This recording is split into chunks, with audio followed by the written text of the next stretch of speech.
kita semua. Perkenalkan, saya Ratno Widayanti, NIM 18802241018 dari Pendidikan Administrasi Perkantoran Fakultas Ekonomi Universitas Negeri Yogyakarta. Di sini saya akan mempresentasikan materi yang berkaitan dengan komunikasi.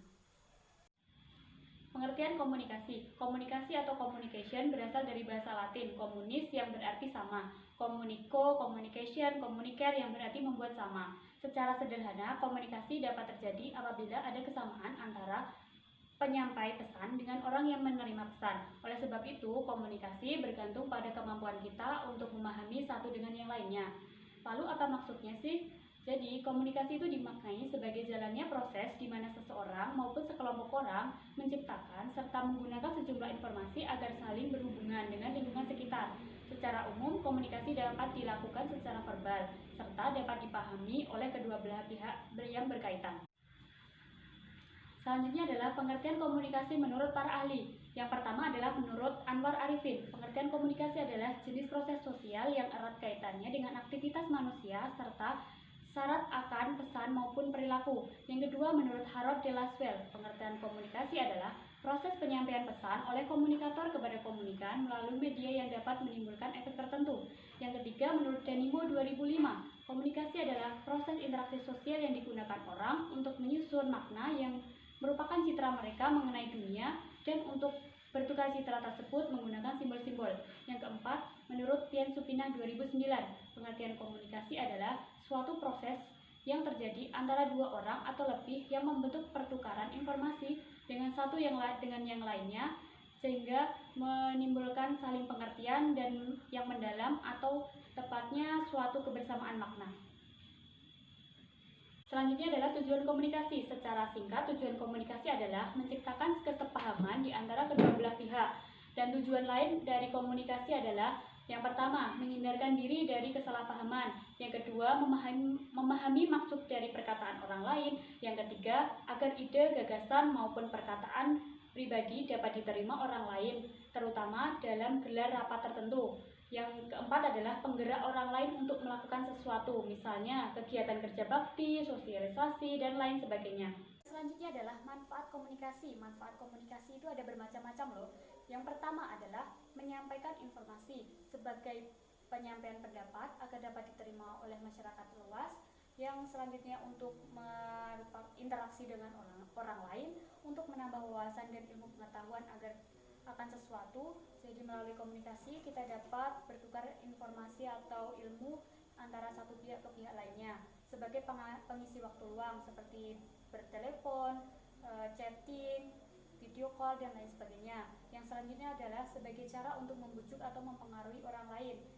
Komunikasi ini biasanya menggunakan unsur persuasif. Yang selanjutnya adalah menjalin hubungan baik dengan orang lain, melakukan kegiatan tertentu untuk bentuk ekspresi, dan yang terakhir adalah menghindari adanya kesalahpahaman.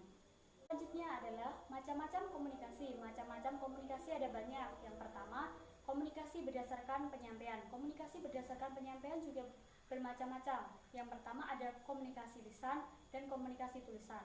Komunikasi lisan adalah komunikasi secara lisan, dimaknai jenis komunikasi yang terjadi secara langsung tanpa adanya hambatan, batasan jarak, misalnya dalam suatu rapat, wawancara, maupun percakapan biasa. Yang kedua, komunikasi tulisan, yaitu komunikasi yang jenis media komunikasi penyampaiannya dilakukan dalam bentuk tulisan, misalnya naskah, spanduk, undangan, dan lain sebagainya. Yang kedua adalah komunikasi berdasarkan tujuan. Apa sih artinya? Komunikasi berdasarkan tujuan adalah jika ditinjau dari berdasarkan tujuannya, komunikasi dapat dikategorikan menjadi beberapa macam, misalnya pemberian saran, pidato, perintah, ceramah, maupun wawancara. Konsep komunikasi semacam ini menekankan bahwa komunikator menjadi faktor paling penting dalam menjalankan interaksi tersebut. Macam-macam komunikasi yang selanjutnya adalah macam-macam komunikasi berdasarkan ruang lingkupnya. Ada dua macam, yang pertama internal dan yang kedua eksternal. Komunikasi internal adalah jenis komunikasi yang terjadi dalam ruang lingkup organisasi maupun perusahaan. Contohnya interaksi antara individu yang ada dalam ruang lingkup tersebut. Komunikasi internal dapat berupa komunikasi vertikal, horizontal, maupun diagonal. Yang kedua, komunikasi eksternal, yaitu komunikasi yang terjalin antar organisasi maupun masyarakat dalam berbagai macam bentuk. Misalnya, konferensi pers, pameran, publikasi, siaran televisi, maupun bakti sosial. Nah, macam-macam komunikasi yang terakhir adalah komunikasi berdasarkan aliran. Apa sih komunikasi berdasarkan aliran itu? Jenisnya itu ada komunikasi satu arah, yaitu komunikasi yang berasal dari satu arah atau satu pihak saja. Yang kedua, komunikasi dua arah, yaitu komunikasi yang mempunyai sifat saling memberikan timbal balik. Yang ketiga, komunikasi ke bawah, yakni komunikasi dari atasan ke bawahan. Yang keempat adalah komunikasi ke atas, yaitu komunikasi yang berasal dari seorang bawahan kepada atasan. Yang terakhir adalah komunikasi ke samping, yaitu komunikasi yang terjalin antara beberapa orang kepada kedudukan yang setara. Yang selanjutnya adalah metode komunikasi. Metode komunikasi digunakan agar komunikasi dapat terjalin secara efektif. Pengertian metode adalah suatu cara yang digunakan untuk melakukan sesuatu hal. Metode komunikasi seringkali dikenal dengan teknik komunikasi, yaitu cara yang digunakan untuk menyampaikan informasi dari komunikator ke komunikan dengan media tertentu. Dengan adanya teknik ini, diharapkan setiap orang dapat secara efektif melakukan komunikasi satu sama lain dengan cara yang tepat dengan menggunakannya.